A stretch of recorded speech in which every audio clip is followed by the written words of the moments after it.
Hello and welcome to Season 4, Episode 5 of the Press Box in association with the unit. So the wait for a win, the first win of the season even continues following a 1-0 defeat to St. Pat's on Friday night, with Rory Keaton's goal deciding the contest on the half-hour mark. We're going to be looking back on that disappointing night in Richmond and ahead to this Friday's visit of Waterford at Oriel Park. So while the pressure remains on Stephen O'Donnell, it's been a better week off the field, with Peter Halpin confirmed as the club's new Chief Executive Officer on Monday, and new investment has been announced on Tuesday with Chris Clinton and John Keenan coming on board to work with Brian Ainscough to help drive the club's growth and development in the years ahead. So we'll start with the off-the-pitch news, Jimmy, because I don't think anybody wants to go through Pats again. So what did you make of it? Clearly positive stuff, and I know one of the things we reference about people can have their opinions about Brian and his takeover, but two things that you said earlier. He said he'd get the wheelchair access sorted, got that done. Said he'd get investors in, got that done. So the finer details, definitely, I'd like to know more about the two guys and actually what they're putting in. But to give a hat tip, he's kind of walking the walk. Yeah, look, just on the two investors, Chris Clinton and John Keenan.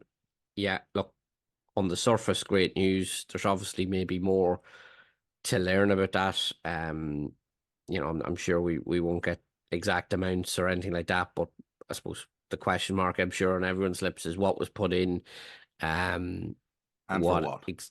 Yeah, and what are exactly are they investing in? I know it is Q&A in the Lily White Lounge before the start of the season. He said, look, certain people might be interested in investing in the youth academy and different things like that. So look, I suppose the club as a whole will benefit. But yeah, remains to be seen. Is it a percentage given up? There's a few more questions to come from that, but very much on the surface, you'd have to say quite welcome. And obviously, been flat out with work and stuff in the last few days. But obviously, Peter Halpin coming in as CEO, haven't had a chance to speak to him yet. But I think it's a good appointment from the point of view I did speak to him when Halpin Sports sponsorship came in at the start of the year, and quite literally has the club in his blood. I think his great grandfather Peter was part of the committee and the board that brought the club into the league back in 1926, and he was still there when the pitch was turned round in the last major sort of Oriel Park development. His grandfather obviously played for the club as well, so it means something to him. He's a local guy. He knows the area. He knows local business. He has experience through Halpin Sports sponsorship. I think it's 13 years going now, where he's dealing with clubs both locally and UK and probably further afield than that. Certainly, I think there was a deal with Inter last week or the week before, announced a scene on Facebook or something. So he brings a lot of experience to the role. It ticks a lot of boxes. On paper, again, haven't had a chance to speak to Peter at all on that. So I think there was a question in later in terms of what his immediate goals are or whatever, and I suppose I'm sure that'll be put to him by me or someone else before too long.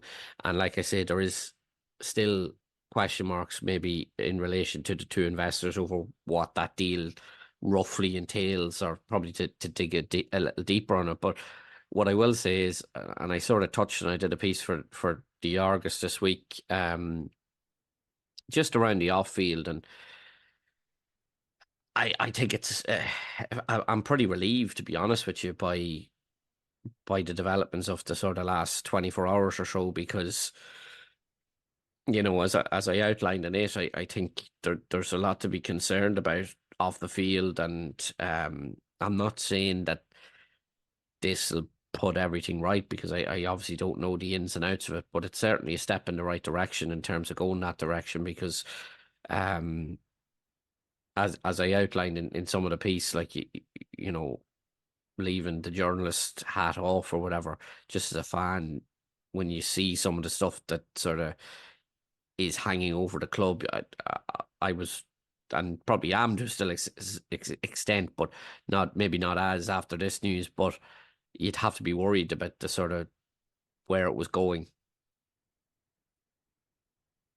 I'm going to need some more elaboration on that. I have read your piece, so I do know the things you're talking about, but there's Yeah, well, look, for previous kind me, of debts and different things that have been owed is a huge potential stumbling block. And again, so one of the things that when you were saying about the new investors, I'm thinking in my head, I was like, are these guys coming in just to clear old debts? And if that is the case, like that's the case if they need to be cleared, but you're just happy thinking, my days if God, they if I have are. a guy, yeah, but if I have a guy here that's willing to put in X, and like again, and we were talking earlier, he's not putting in 50 quid, like, realistically, we don't have any figures, but it's not going to be a minimal amount. And I just kind of, I think, are these guys into clear debt, or are they? You referenced like the youth setup and stuff, and like even the likes of full-time academy coaches, proper coaches, paid coaches, and stuff like that. I think that'd be brilliant, and so many other things in Oriel. I think it'd be brilliant to see that. And again, nobody's come out and talked about this, so this is us having a discussion. So we don't know,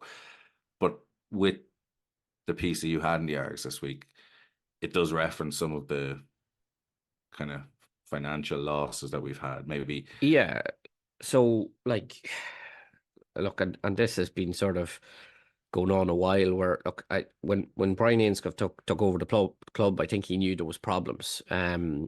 He probably didn't know how deep they went, and is still learning that. Like, I know the feeling within is that there seems to be new sort of bills emerging all the time. To the point where even people within the four walls probably don't know the exact amount owed, but I'm led to believe that was in the region of 750,000 not that long ago. That had been racked up, which is look, it's a scary amount to owe that amount of money if it's in that region. Um, like one of the sort of bugbears, I believe, has been in relation to a sort of lack of paperwork, knowing what's agreements are in place or not in place, and the problems have been, I suppose, only exacerbated in the last sort of couple of weeks by two sort of expected incomes that the club have fallen through, which is resulted in around about 57,500, near 60,000 euro in sort of anticipated revenue being lost. So, that's a sort of not a good position to be in. I mean, that's certainly, like, I think that's ballpark second or third in the league if you take out the addition of Europe and whatever. So, look, I think there's definitely an argument that maybe Brian should have done his due diligence a bit better on this, because I I think this had the potential to maybe overly consume him, and not just him, but like anyone coming in when you're met with these sort of problems that you probably didn't expect. To be fair to him, and I haven't spoke to him in a few weeks now, but the I think that the way he's reacted to it has been admirable in the way that you're right, he has got credit tonight and throughout the last couple of days for sort of following through on some of the promises he made to fans. But like I do know other people involved in the takeover process were put off by some of their findings. Um, he probably should have delved a little bit deeper if you want to be sort of semi-critical, which I'm not trying to be, but um, I think you know, maybe that can be explained away by the fact that this wasn't an ordinary deal in the sense that, if I'm buying your house and maybe I need I don't know, snag list or whatever, ultimately, as much as I might want the keys, what is another fortnight or whatever, if that's how long it takes to get this done? Time was of the essence with the Dundalk deal. Like we were struggling to tie down players, and we undoubtedly lost players, both players that we wanted to hold on to from last year and potential targets. I'm only presuming, and that's purely presumptuous on my behalf, that the reason that maybe this was sort of rushed through was because ultimately it's a football club and your first team is always your primary focus, and there was definitely that sort of I don't know, period of a lull period where we couldn't do anything, and to be fair to Stephen O'Donnell, Brian Gartland, etc., that's difficult. But like to give a bit of context of some of the problems he faced, like even like just before Christmas when the jerseys were due to come out, there was a hold up on them, and it was because Player Fit were effectively requested outstanding monies owed. They're one of several local companies that feel rightly or wrongly that they're owed money by Dundalk, and that's not an ideal situation. To be fair, to the playing staff and the budget for the first team has been largely unaffected, but you know, even within that, there's areas of sort of conflict at the moment. So, like, one of the issues is around the European bonuses from last year, where they've gone unpaid to players. Now, in this case, maybe the lack of a written agreement remains sort of one of the club's biggest defences, but like it's a something again that's hanging over them. Like I know this has gone to the PFAI. I know at least one of the representatives of the players have gone to seek legal advice on the matter this week. So I mean that's not ideal. But for me, probably the big thing, and it's something we maybe glossed over a little bit when it I think it was the currency actually broke it, but like there's a pending High Court action that Wilfred Zahibo has taken against the club from his brief period here in 2021, where he's seeking a summary judgment against Dundalk in a dispute over the payments that he believes are owed to him and his representatives. Now, I did a bit of digging into this, and aside from the potential penalties and legal costs that, if Dundalk lose that case, I asked someone, I said, like, what's the worst case scenario here? And listen, I'm not saying this will happen, because in the way that, say, if you don't pay your TV license, I suppose the worst case is you end up in Mountjoy, but the worst case of that is along the lines of points deduction, or even even worse. And like, okay, that's a matter that probably dates from the Peak Six era, but you know, speaking to people from that sort of time period, they insisted the money was left behind to pay all outstanding bills when they would have sold up. And we discussed this last year in relation to the accounts. So when Peak Six left, so they wrote off over 1.7 million of a loan and left just shy of 1.5 million at the bank. 1,454,703 was the exact figure in the accounts. That had fallen, as we said last year, to as of December 2022, to 424,000, nearly 425,000.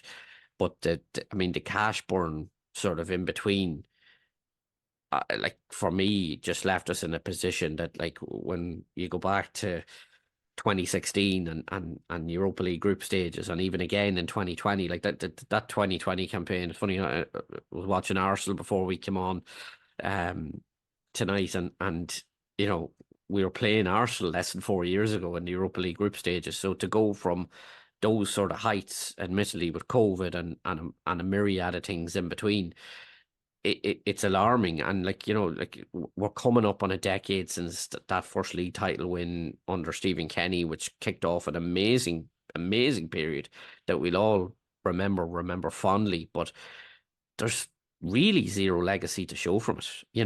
and like, even you take something like the club's most substantial asset, which is probably the YDC. Like, it needs a sizable investment to address fire safety concerns, which mean it can't be open to the public. We're also in a situation where, and I probably didn't reference this in the piece, but you can't ignore it. Like, we need to replace our pitch to just field a team next year. We need to replace our floodlights, and that's all within less than 12 months. So, look, this isn't about recriminations in terms of who's at fault or how we got here or anything like that, but I will give credit to Brian for, I suppose, taking steps to, ensure, I suppose, that the sort of bottom of the pool has been reached, and that we're sort of pushing ourselves back up towards the surface. Hopefully those investors today are a step in that direction.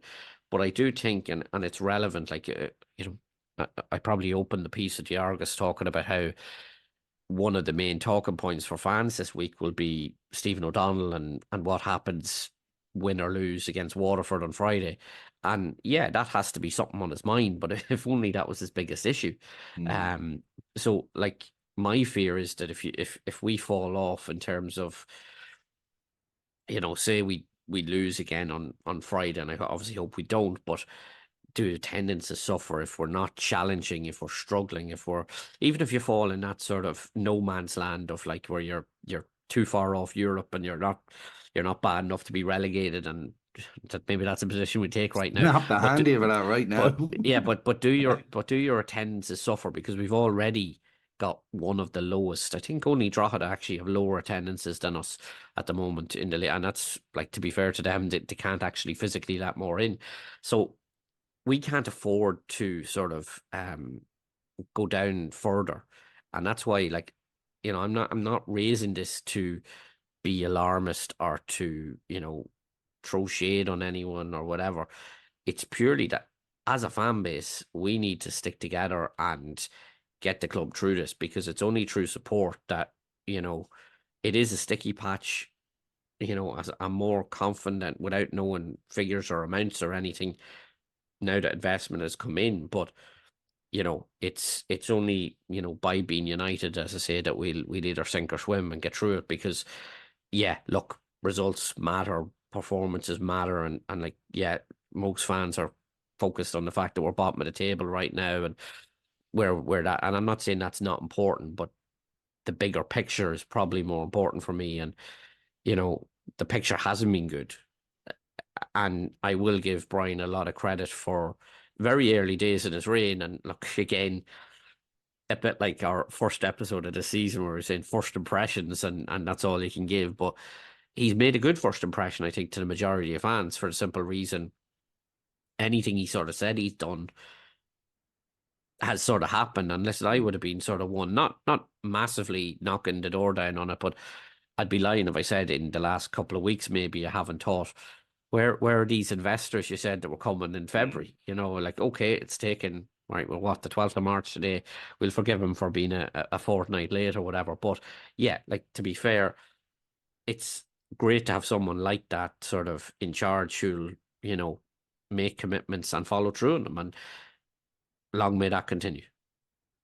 Yeah, but before we do move on to the kind of pitch stuff, sadly, we've just a few comments now from some listeners, and they are, as always, in association with Malone Financial Insurances in Dundalk.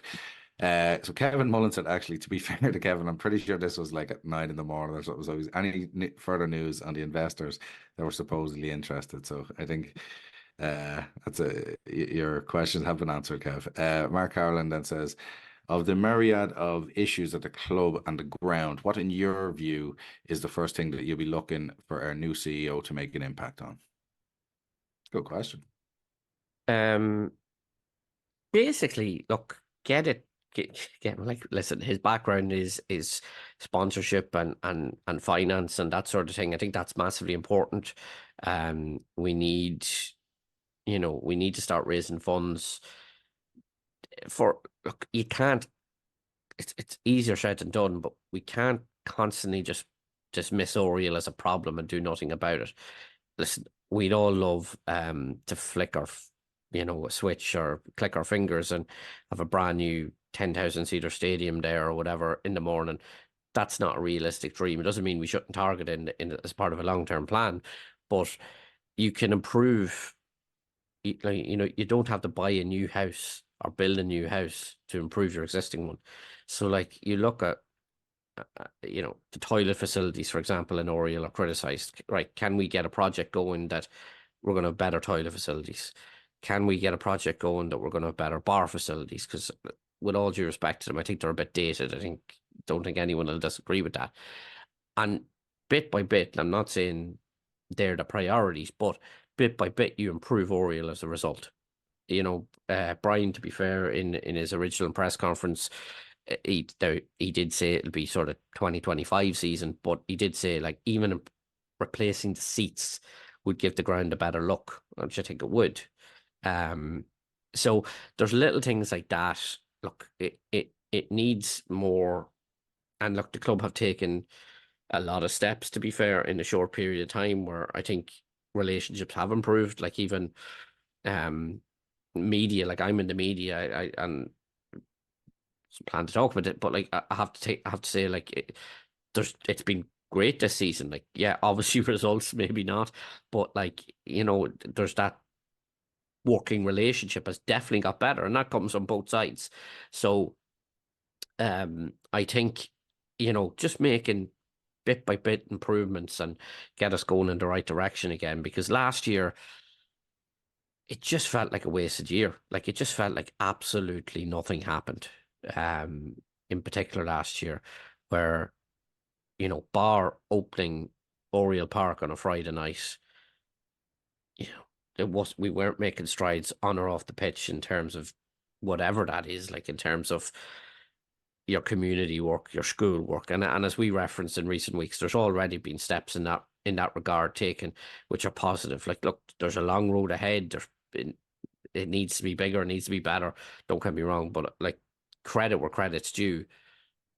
I think a lot of people have sort of stepped up and are doing more, and it's Peter's job to oversee that now and make sure we get even more again. So yeah, look, yeah, you have to say well done when well done is due, and I don't mean that from Peter's perspective, but in the way I've seen the overall club and attitude sort of change. I think it's for the positive, in my opinion. Yeah, I think small things that he could do as well. Again, there's so many of them, and I think you're right. Small steps are probably what's needed. But things I'd like to see is the cost options for a potential family stand, similar to what everybody references. That was temp behind the goal against Cork City when we won the league, something like that. But as a family option, I think that can drive new people in. I'd like to see a long-term plan. And Brian, as I said, we've been with experience in another football club and running it from the ground up, let's say. But I'd love to see our academy and stuff and coming up and having proper services, coaching, and having the opportunity to sell a few of these guys and actually have it as a profit making exercise. And also a small thing, like I think again, Peter, anyone, I don't know how you can work it because I don't know. But have a hospitality option. So like a ticket to the stand is 20 quid. What's a 50 quid option with a pint, a burger and chips from Mullins and a program? And you sit, I don't know, like again, I'm just throwing out things, but I think these are things that bring up standards. And I just think these are all small things, bar the stand and long-term Did you academy see options. Linfield's 4 pint deal in That's Windsor Park? disgracing. I love it though. In a financial sense, I love it though. And So you know what's just sad is in I case looked at anyone that and hasn't, thought, I'd buy that. in I'm going, I'm case doing myself. yeah, in case anyone hasn't seen this, so there was I think it went viral on social where Linfield, I think it's £6 a pint Yeah. in Windsor Park, but you can get four for £28. So Mhm. yeah, it'll be that one. But yeah, look, yeah, try things. Just Yeah, try things. absolutely. Like, listen, not everything will necessarily work. Not necessarily everything will be a mad success, but try things But I because think Peter and Brian seem to have that attitude, and I like that. I have to say, yeah, and again, they'll try things. Some things will work, some things won't. But I have to say, I do think that they'd be willing to give things a go. Johnny Lynch then said, letting Hoban go seemed to indicate that O'Donnell may opt for a change in style and tactics, but we're still playing with a lone striker, which makes the decision to let him go even more baffling. Thoughts? What do you think of yeah. that now, boy? That hasn't helped Stephen O'Donnell whatsoever because it wasn't probably like funny. And it even was mentioned in some of the match reports, but like we're 1-0 down to Pats on Friday, and I think it was actually I did a piece with John Cooney, the Blackrock-based Pats supporter, and it was definitely John shouting at Stephen at one point. Go on, Stephen, did you see Pat Hoban has a hat trick up in Derry? Like, so it's he hasn't helped him in that regard. Look, I asked Stephen about the lack of goals so far because you're going back to 2012, the last time we went three or more matches without a goal. We haven't scored from. Ironically, Pat Hoban is still the last player to score from open play for the Dundalk in a league match. But his attitude is that because we're conceding first, we haven't maybe we've given teams something to hold on to and sit back on. Now, the problem with that is we've also conceded first in exactly 2/3 of matches in the league going back to the start of last season. So we do that quite a bit. I think the attitude was we get a bit more pace going, but see, one of the most like Pat Hoban scores goals. That's not new information, but I think he gives you so much more in terms of like outball and is like he's actually one of and has been one of our best passers in recent years. And in terms of like you think back to the likes of McElhenney's goal against Vitesse, the little cut back and dink or whatever, but like that was a brilliant ball by Pat to set him away. And no one contributed more assists than him in a Dundalk jersey last year, so like he does do a lot more, and you couldn't help but think as well that like the goal that Pat scored at the weekend, Andy Boyle won a header, and it sort of, I don't know who went up for it, but there was the Dundalk player and a Pats player went up for it, and it broke to Forrester. One thing, when you had Pat in the team, he probably wins that ball and keeps it. So now, listen, you can't forgive and explain what happened after that in terms of a punt forward and they're basically in on goal. But he just gives you so much more than just the goals, and he's almost worth two players in that regard. Yeah. Whereas, like, to be fair to those who've come in, and look, probably still too early to judge everyone yet, but yeah, I think it's one thing saying, yeah, we want to change our style and we want to change the way we play, but it was possibly premature to do that if you don't have a ready-made a plan B. So, for example, it's no secret that maybe in ballpark 2019 there was, contract standoffs with Pat Hoban, and people at the club at that time felt that maybe we needed something a bit different, particularly in Europe. And, we didn't get them, but like there was approaches for the likes of Lawrence Shanklin, there was approaches for Chidozie Ogbene and people like that. Now, maybe the criticism of that is, well, you didn't get them, but at least there was a bit of a plan there. There was an identity of, right, we're going to replace a bit of brute strength with a bit of, I don't know, raw speed or whatever. And that's a strategy. But, we're left with, and I'm not saying this in any way critical of the likes of Jamie Gullen. I don't believe when the conversation was had with Pat Hoban, whenever that was and whatever transpired, that Jamie Gullen was in the manager's head at that point as that's the man we're going to get to replace him. So it was a bit cart before horse in that regard, I think. But definitely, and look, Stephen has to take criticism, and to be fair, he is taking it. Like he came out after the Pats game on Friday and said, like, look, responsibility lies with me, not necessarily in relation to that incident. I mean, the overall run, but it's definitely not helping him, the fact that there's a guy up in Derry that we sold for what looks a real bargain right now, that is 6 goals and an assist in 5 matches.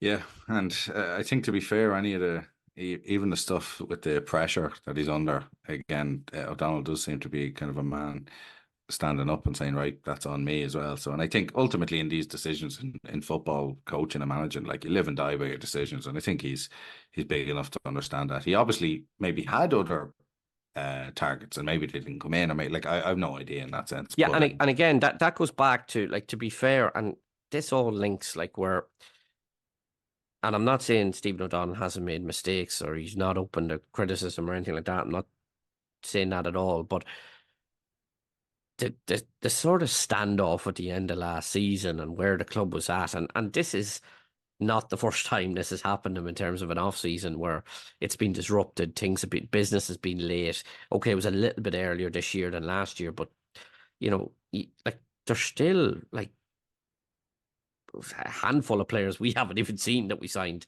5 games in and a couple of Leinster Senior Cup games in as well, or three Leinster Senior Cup games in.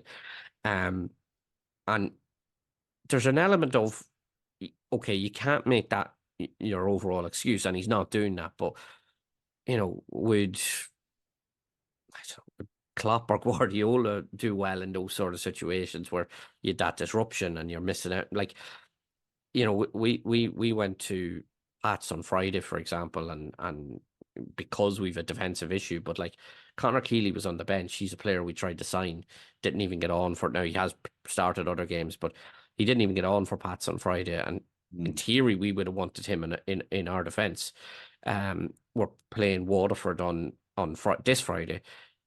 Ben McCormick hasn't started a game for them yet. It's kind of widely known we were interested in Ben McCormick, and that's sort of where we're at. The players that he fancied, that he liked, in theory, aren't even getting into their, like, listen, you won't judge one game, or you won't judge anyone this early in the season, but in theory, they're not getting in.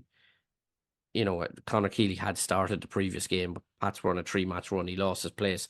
I probably wouldn't back him to start this coming weekend, but it's a long season. But my point being, we wanted players that we just couldn't get, for one reason or another. And they're not even getting in the teams we're playing now. So, he obviously had a vision, and maybe certain players play well under different managers. Like Ben McCormick, for example, is someone Stephen O'Donnell gave his League of Ireland debut to. So maybe, and listen, I'm not writing him off as a good player for Waterford yet, because he's 5 matches into his career and they've had a decent start. But maybe Stephen O'Donnell saw something in him and thinks he could get more out of him than Keith Long, because he's worked for them before. He might just suit the Dundalk style a bit better than Waterford's. I haven't seen Waterford yet, so I can't comment, and it's nothing against Ben McCormick. He's probably going to score the winner now on Friday, now that I've said all that about him. But yeah, look, that situation in the background definitely wouldn't have helped the preparation for this season, which we've got off to another stinker. Yes, we have. Simon Cannon said, "Any green shoots? We have good players, but not a good team. How much longer does O'Donnell have to turn things around? Battered and bruised. Where to from here? If we don't turn our fortunes around Friday, are we staring at relegation? Can new investors change for it?" I don't think we're staring at relegation next week, or on Friday, if we lose. Um, I think at some stage you need to stop the rot in terms of, like, it's an interesting period because, look, I don't like speculating because over people's futures, but it's out there. Like, Stephen O'Donnell is probably under massive scrutiny right now. If we don't beat Waterford, he's an identical record over his last 7 games to Declan Devine, who obviously did lose his job with Bowes. We don't know how much sort of longer he has, because it's a complete unknown. I've seen Watford changed their manager again last week, and something like Tom 40. Cleverley's in by. Yeah, well, yeah, he'd probably last but 4 matches. But does it shock you when Watford changed their manager at this stage? Absolutely not. We don't know with Brian Innscott how patient, impatient, whatever he is, what his beliefs are. Like, we all look at football and we all have a view. Does he see something in it that says, look, I'm sticking by this because I think we'll get there? And he's completely within his rights to do that, of course. But at some point, as I say, that you need that first win. You need to, because if you don't get it against Waterford on Friday night, you have an international break. It just prolongs it. You're coming back then. I think our next game back after that is Shells away, who they're top of the table at the minute. Now, maybe they don't want the international break to disrupt their rhythm. Look, there's another fixture to play in between. They mightn't be top come next week or whatever, but our record in Dublin is pretty appalling. We still have, I think Friday was game number 22 in Dublin under Stephen O'Donnell, and we've 3 wins. It's not good enough, and 2 of them are against UCD, who are no longer in the league. So you wouldn't want to be going to Shells, and maybe like, and we'll spin it that way if it comes to it, but maybe that's the one you want where you're almost on a hiding to nothing, because everyone will expect Shells to win and the pressure's off to a certain extent. But you do want that first win on the board as quickly as possible, because say you do go to Shells, you don't win, you've allowed Derby then, and that's, you know, at some point, and you need to break that momentum, because look, momentum is wonderful when it's going for you and confidence is up, but you know, the players are only human too. You know, they hear things, they feel things, like they can't be happy with how things have gone, regardless of how fans feel. But because we concede first so often, and it is a problem, it's a massive problem, the heads just go down when the confidence is not there. Because Yeah. again, and I feel like I'm repeating myself, but like, we look around and we say, Jesus, like I probably said it out loud, but like on Friday, when Rory Keating scored on Friday and they go 1-0 up, I'm saying to myself, where are we getting 2 goals from? Yeah. Because I said to you, like, okay, it's Cheltenham week, there's probably a lot of gambling and stuff going on. If I handed you €100 tomorrow of a free bet and said, here, make yourself a few quid, throw that on who you think will be the first goal scorer for the Dock on Friday, or whenever we score next. If it's this time last year, you probably put it on Hubin, because, okay, he'd be the shortest price, but listen, even if he's 3-1, you're 300 up. But I honestly don't know who I'd put it on, because, like, I don't know, Archie Davies with a cracker from 25 yards is as liable to score as any striker at the minute. Yeah. You know, there's just no form there for anyone. So, um, it is a worry. But when he talks about green shoots, there was a better effort. You know, it was an improvement. Well, listen, it couldn't have got worse than the Sligo game 4 days earlier. But there was a bit of, I don't know whether it was playing for the manager or professional pride or whatever it was, maybe a bit of all of the above, but they And showed a did bit of anyone stand heart. out even for you on Friday? And see, it's a funny thing. First of all, for listeners, we do apologize because I know it's about 5 games ago the game was on. But you know, for you, did anyone stand out or make an impact? Obviously, you change around the team again. But Yeah, it is look, also so early in that you're like, oh God, like, what are we judging? Let's just get on to the next one. We need to, like, yeah, you can judge because you can say, look, these are the things we're doing wrong, i.e., not scoring and stuff like that. But you know, I think it should just be a bigger focus on Waterford. They have their time now to work together. It's done. I think nobody cares or wants to know about the Pats game. I think the general consensus was, as you even said, it was a better performance. It was better effort. They kind of did maybe, as you say, work for the yeah, manager in that sense. And maybe there's an ability issue. I don't know, but I do think, you know, let's move on to what we need to just get yeah. it. As you said, stop the rot. Don't worry about Pats. It's Yeah, over now. and the one thing, look, and it was the goal that beat us on Friday, or like, yeah, Friday. If that was in isolation, it was a bad goal to give away. Like, it was a nothing ball. Your defense is split, and you're all of a sudden you're 1-0 down. And we'd actually started well. Like, I'm pretty sure that was Pat's first real attempt. There was a bit of a hairy moment for Monroe, where a cross came in from Breslin, and he maybe sort of slipped, and you think, oh, we could be in trouble here. But we'd actually started okay.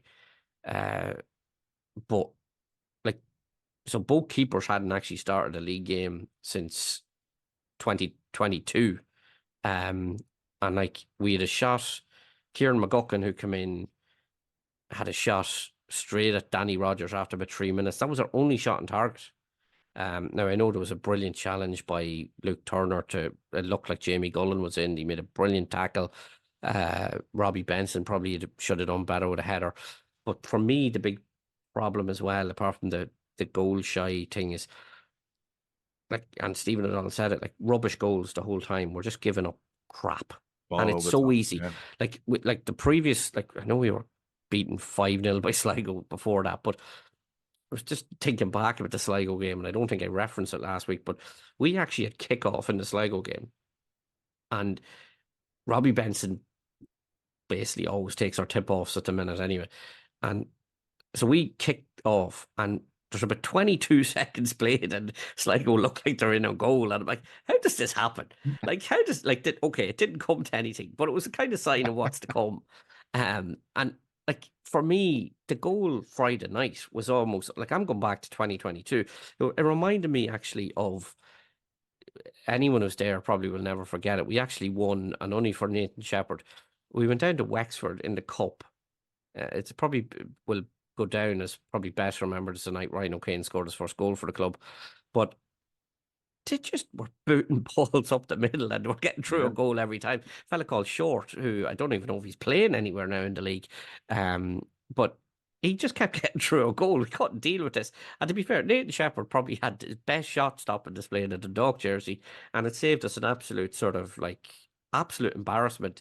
But it that is still that we still see that, and it's worrying that that hasn't been resolved. And as much as look, there's been personnel changes or whatever, but if you go through our back four the other night, Archie Davies, Andy Boyle, Louis Ansley, and Hayden Muller, they're not newbies to the club. Yeah. You know, they're not like, yeah, the keepers. To be fair to Ross Monroe for the goal, he made a decent stop from Keaton initially. There's not a lot you could do, and the rebound drops kindly to him and he puts it away. But I wouldn't blame him for that. But like, it's so repetitive. Like it's like a movie I've seen before. Like, you know, just and that's the disheartening thing. And listen, no one's more disheartened than Steve O'Donnell and probably the players. But yeah, in isolation, Friday's goal, you'd say, it was a mistake. We got punished, but just seen it far too many times at this stage. Mayo should be back now after the concussion as well. So I was going to say Mayo Parma was involved. I remember I lost seen 5-0 actually, so that's not exactly. Zach Johnson got put in the pre-match poster by the League of Ireland. We haven't. It was good. That's his first outing of the year. And he got in the poster. um, right, and the last one actually for you, Colin Mullen says, for James, as a journalist, can you enjoy a game as a fan, or does it always feel like work? It's a bit of both, I would say. Like to not sit on the fence, it's not really, but it's a bit of look.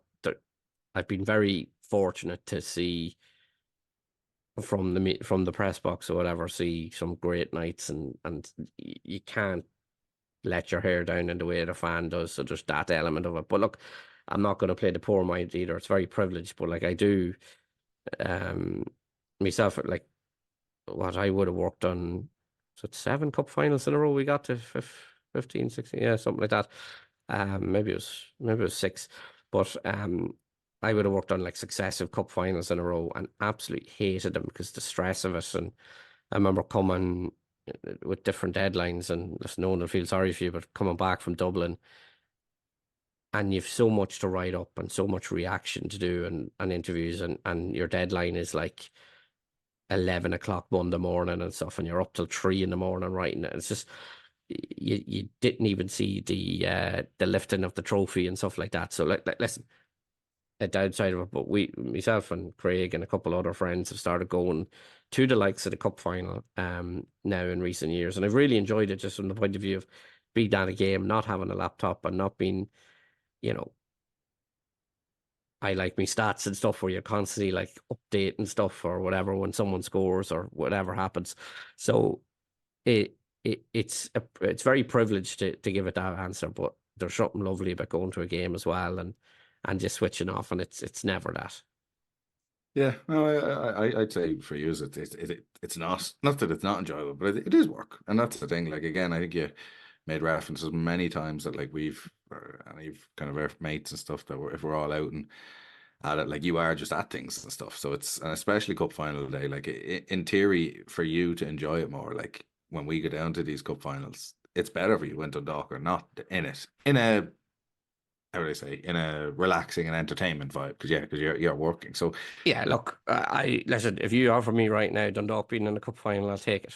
But yeah, when they don't get there, it's a good day out, and that's aside the point. I remember even we went up to was it Stephen Kenny's first game as under 21 match against Luxembourg and no, Tala. Tally, yeah. Yeah, like I really enjoyed that, you know, and like they played good football that day, which helped and stuff. But um, you do appreciate. I don't get to enough football matches nowadays that I'm not working at, but you definitely appreciate them when you do. I always feel like I forgot my laptop though or something when I'm not Yeah. carrying a bag on my back. So like looking around me, where the hell is this thing?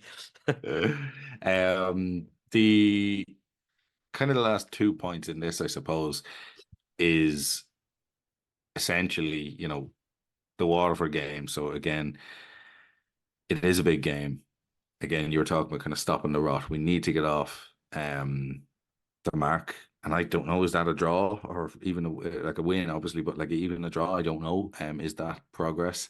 Um, and then again, I know you kind of want to sit on the fence on this, but ultimately we lose on Friday. Is Stephen O'Donnell in huge trouble, especially with Potentially. all this Kenny stuff going around? And by the way, this nonsense of him going to Bowes, like if I see Stephen Kenny turning up in Dalymount Park, he has sold his soul to the devil, and nothing to do with going from Bowes to but like he's better than that. He is better than that. Yeah. He should be. I see the Aberdeen jobs about again. He needs to be going for something like that. Go for League One or League Two. If he ends up in Dalymount Park or Oriel Park for this matter, his ambition of going across the water to the UK or Europe is gone, and it shows that maybe he doesn't have that ambition. So I, as a Stephen Kenny fan, want to see him as far away from Bohemians, definitely, but I don't think he'd come to either. Also, that's why I was actually shocked with that. But I'd like to see him go across water. Um, I don't think I do think it's a step back from if he did actually go to Bowes. I don't know why I'm ranting about Stephen Kenny and Bowes because it's nothing to do with the question I've asked you, but I definitely would Look, like to see him at both. I think it's relevant as probably one of certainly our most successful manager of the modern era, um, and living locally and speculation over managers that, you know, if he's available, I think with all due respect to Stephen O'Donnell, I think 99% of the Dundalk fans would probably want him. Um, Maybe there's a touch of nostalgia about that, but that's just the way it is. Um, it's probably relevant because if you're to believe reports this evening, we're recording this Tuesday night, he apparently has held talks with Bose about it. When the rumours of this first broke, like pre the talks thing, my attitude was it's a bit early for that because I think I'd imagine his ambition is to go work abroad somewhere, over the league. I know Dan McDonald would have said on LOI Central, and he did a piece with him in the Indo recently where he said he would be open to it, but I would have thought that would be as a sort of not fallback, but give time to see what emerges, England, Scotland, America, wherever he's looking. Um, and I'd say if it's this time next year and he hasn't worked in maybe 18 months and a job comes around, that maybe then he says, well, look, beggars can't be choosers. I also have to pay bills. Yeah. I need to work. You can lose your relevancy as well if you're out of it too long. But yeah, now that you said that, he's probably going to be announced as Bowes manager tomorrow. But like, it's look, he if he's available and there's a job in Oriel, look, I don't want to be too disrespectful to Stephen O'Donnell because he's still the manager, and I do hope he turns this around or whatever. A win on Friday would obviously be the first step in that regard. But, you know, if we're getting rid of him, I think there needs to be a plan of some sort. Like, Yeah. it can't be another, let's just get rid of this guy and see, like, who's coming in. Even, have Bowes a plan? Well, straight away they had Pat Fenlon and Derek Pender to go in, even on an interim basis. Have they someone in mind? Maybe it is Kenny. Maybe for all we know, maybe there's he was sounded out before Declan Devine moved, and it's well down the road for all we know. I have no inside knowledge on that, but what I'm saying is have a plan, because the whole point of changing a manager is to improve things. But how can you improve things if you don't know where you're going? So, um, it's a hard one. Look, the record's not good. I think the last time we had such a bad start was 2021. Game day 5 that season, we drew at home to Pats, and that was the end of Filippo and Shane Keegan. maybe slightly different circumstances, to be fair, but it would be identical.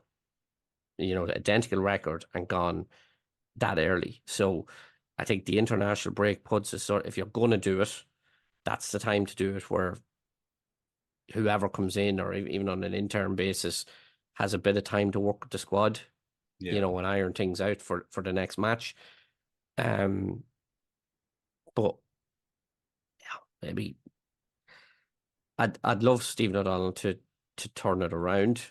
And I think he needs to get something on Friday night, just for the point of view that the international break won't help people thinking about things. It won't, but also, with all due respect to Waterford, and they've had a decent start in that, but they're kind of the last man in, if in a way that, like, okay, Galway won the first division, but they come up through the playoffs.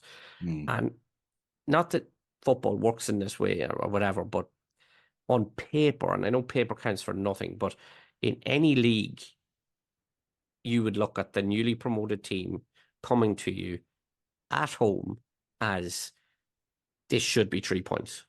Yeah. Now, that doesn't mean we get the 3 points. That doesn't mean it'll work out that way. But that's the way football generally works. You go across any league in the world, what was it, Luton, Sheffield United and Burnley in the Premier League, if they're going to Old Trafford, Anfield, Etihad, whatever, the home team is expected to beat the newly promoted team. Yeah. Now, League of Ireland is a bit different, that they've probably invested a little bit more and stuff like that than the traditional, in English football would. But if you're looking at, if you had to put a bet now on what way the league table will finish the end of the season, I'm going to safely say you're going to bet that Waterford are going to be bottom half as opposed to top half. Maybe that remains to be seen. There's going to be Waterford fans waiting for you, boy. This happened to me a few weeks ago.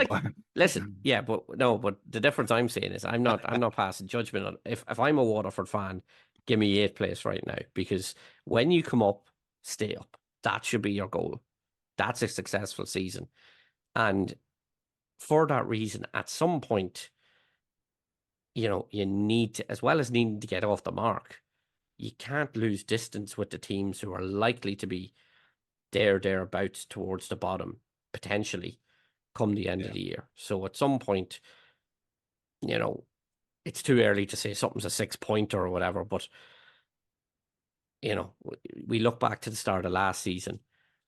If we just had a beaten UCD on match night 1, we were probably in Europe. You know what I mean? So results at the start can have very, very big impacts on results at the end. So unless you're Shamrock Rovers, well, yeah, but that's it. Unfortunately, we're not Shamrock Rovers. Right, so we will move on and give a reminder that we're actually in action as well next Tuesday. We're playing St. Moctus in the Leinster Senior Cup, and that's actually in Porterstown Road in Dublin. It's a 7:45 kickoff. The club have also appointed Aoife Burns as the Football and Social Responsibility Officer. So the role is going to see Aoife develop and implement programs that can make a positive social impact, as well as help the club improve its climate responsibilities and enhance Dundalk FC's presence in the local area. The club are also hosting an Easter camp for kids at Oriel Park from April 2nd to 4th from 10:30 to 1:30 each day. The camp's going to be open to boys and girls aged 6 to 13, and it costs 50 quid per child. You can register for the camp at dundalkfc.com. Also, the Tie Rock gang are hosting a fundraising draw with lots of top prizes, including a 4-star hotel break in Cork City, a boat trip around Carlingford Lough for 10 people. That'd be class, actually. A 300 quid Zoom teeth whitening voucher, 2 Bruce Springsteen tickets, ladies or gents Accurus watch, and a Croke Park museum and tour ticket. The lines are on sale now, and they're only 5 quid, and the draw is going to take place in Burns on Hill Street, and that's going to be on the 19th of April. Also, I know you wanted to give Mr. Agnew a shout. I know Stewie, who does the we probably do owe him a few royalties now at this stage, but he does our intros and for the intro for podcast, even the song. So he's actually playing live in the Spirit Store on Sunday. So I know you wanted to give him a shout out. So you try sell Stewie a few tickets here, boy. Yeah, no, just that he's playing on Sunday in the Spirit Store. Sterling New, he's a new album coming out in May. Songs from the Black Hills. So again, he's been very good to us with, let's say, the pod. If you like what you hear, go try hear more, and support a local singer. Good potential night out on Sunday, and I think most people, if they're lucky, will have Monday off as well. So happy days. And last but not least, as well, is that actually Dave McMillan is going to be on co-coms on LOI TV on Friday as well for the Waterford game. So hopefully he gets a bit better gig than John Mountney did. Now the underage stuff. This is where you can come in by. Yeah, so results for the senior team aren't going well. They're not going much better at underage level, unfortunately. It's a sort of a bad weekend all round. So as the men's under-20s went down 5-1 away to Pats on Saturday. That followed on from a 4-0 defeat at home to Shells the week before, which leaves Mark Griffin's side bottom of the table. Owen Kenny got the consolation goal for them. I think that's his second of the season. Not The to interrupt you one, there. I'd like to see Kenny playing again. I only see him preseason and stuff, and I liked a bit of him. And do you again, know we're who not might scoring pick him? goals. Do you know who might Oh. pick him? His dad. But anyway, yeah. It's a shame when he Uh, doesn't, though. That's the... well, yeah. Sometimes that could work for you or against you. So the one underage side that did actually win at the weekend was the men's under 15s, who were 6-2 winners away to Finn Harps on Saturday, with Sean Platt scoring twice, and TJ Malloy, Murray, Hugh Martin, Porrick Maguire, and Alex Cochran also on the score sheet. Also on Saturday, the women's under 17s went down 2-0 at home to Bows. Then on Sunday, the women's under 19s lost 3-2 away to Finn Harps, with Chloe Ibsen and Sarah Byrne scoring. The men's under 17s also lost 4-1 at home to Shells, while the men's under 14s went down 6-3 at home to Bows. This Saturday, the men's under 20s are at home to Bray at 4 p.m. on Saturday. Prior to that, the men's under 15s are at home to Shamrock Rovers at 1. Also on Saturday, the women's under 17s are away to Drogheda United at 2:30 p.m., while the men's under 14s are away to Shells at 2. Then on Sunday, the women's under 19s host Peamount United in Oriel Park at 2 p.m., while the men's under 17s are away to Drogheda at 12.